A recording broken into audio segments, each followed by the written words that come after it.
Okay, so you think you know the Prince Andrew and Jeffrey Epstein story? Well, it has just taken a massive, dramatic turn. We're not just talking about personal conduct anymore. Oh no. This is about explosive new evidence, and it involves potential state secrets. So let's get right into it. And this really is the central question now, isn't it? It's so much more serious than what we've heard before. Could a British prince, while he was acting as an official UK government envoy, actually have been sharing confidential state information with a convicted sex offender? I mean, just let that sink in for a second. So where is all this coming from? Well, the whole thing stems from emails that were just released by the US Department of Justice.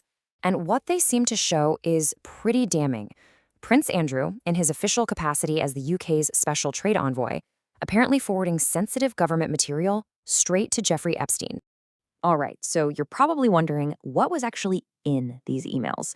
Let's break down the specifics because honestly, some of these details are, well, they're pretty shocking. Okay, the range of information here is just startling. We're talking about official confidential reports from a trade visit to Asia. And get this, one of those emails was apparently forwarded just 5 minutes after Andrew got it himself. Then there's a brief about investment opportunities in Helmand Province, Afghanistan. You know, an active conflict zone at the time. And on top of that, even a tip about a private equity firm that was, and I quote, looking for somewhere for money to go. You can see why this raises some very serious questions about where his public duties stopped and, well, where these private conversations started. But here's where it gets even crazier. These new allegations, they're not just significant on their own. They become a whole lot bigger when you realize they seem to fly directly in the face of what Prince Andrew himself has said on the record. You remember that infamous BBC Newsnight interview from 2019, right? Prince Andrew was so clear, so definitive. He said that his visit to New York in December 2010 was specifically to end his association with Epstein. He stated, without a doubt, that after that day there was no more contact. And this is exactly where the problem lies. The timeline that these emails suggest just seems to completely shatter that claim. You've got an alleged email in November. That's before the supposed final meeting. Then you've got alleged emails on Christmas Eve and again in February 2011, both after he said he cut off all contact. It's just a direct, very, very public contradiction. Now, to really get why this is such a big deal, we have to remember the job Andrew had at the time. This wasn't just some private citizen sharing gossip. He was an official representative of the UK government. His title was the UK Special Representative for Trade and Investment. Sounds fancy, and it came with a ton of responsibility. I mean, this role was bound by the Official Secrets Act. We're talking about a legally binding duty of confidentiality, an obligation to protect the UK's sensitive information. And you know, this isn't exactly the first time questions have been raised about how Andrew handled this job. For years, there have been these whispers, these claims that he was blurring the lines, maybe using his public post and all the access it gave him for his own personal gain. But for the most part, it's always been speculation. Until now, maybe. So that leads to the big question, the motive. If these allegations are true, why would he do it?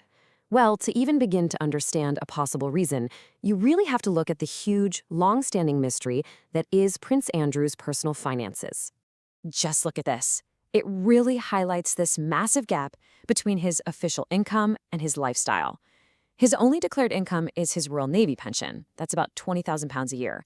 And yet, somehow, he could afford an £18 million Swiss chalet, drop over $9.5 million on fixing up his mansion, and reportedly cover a security bill of £3 million a year.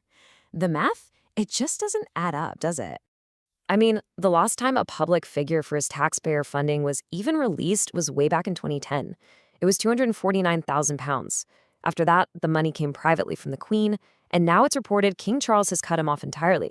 But even when he was getting that allowance, it just doesn't come close to explaining the crazy scale of his spending. It's a mystery that has been following him for decades. Okay, so with all this coming out, how are the powers that be reacting? Let's take a look at the fallout. Because it really does feel like the walls are starting to close in from every direction. And this right here is a major development.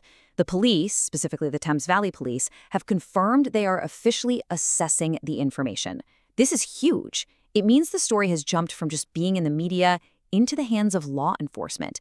And they're looking at potential crimes like misconduct in public office and, yes, breaches of the Official Secrets Act. It does not get much more serious than that. And it's not just the police either. The pressure is seriously building right in the heart of British politics. We're seeing lawmakers in the House of Commons stand up and demand answers. And they're not just asking for answers, they want accountability. And here's the specific demand they're making. An early day motion has actually been filed in Parliament. And what it does is it urges the government to set up a full-blown, independent inquiry into the relationship between Jeffrey Epstein and all British public figures. So this is suddenly way bigger than just Prince Andrew. It signals that politicians want to get to the bottom of Epstein's entire network of influence in the UK. So what about the royal family? Well, they are taking some pretty decisive action. King Charles has reportedly forced Andrew to finally move out of Royal Lodge, his 30-room home. And in a really significant move, a spokesperson for the Prince and Princess of Wales, that's William and Kate, said they are deeply concerned. Meanwhile, the King's office is making sure its message is clear. Their sympathies are with Epstein's victims. It's a very clear strategy, right? They're trying to distance the institution of the monarchy from this whole mess. Which really brings us to the final critical question here. The palace has responded with actions, moving him out, and these broad statements of sympathy. But with the police now assessing potential crimes and Parliament demanding a full-blown inquiry, is that really enough? Is that strategy sustainable? You have to wonder, how much longer can the palace stay silent on the specific allegations against Prince Andrew before something has to give?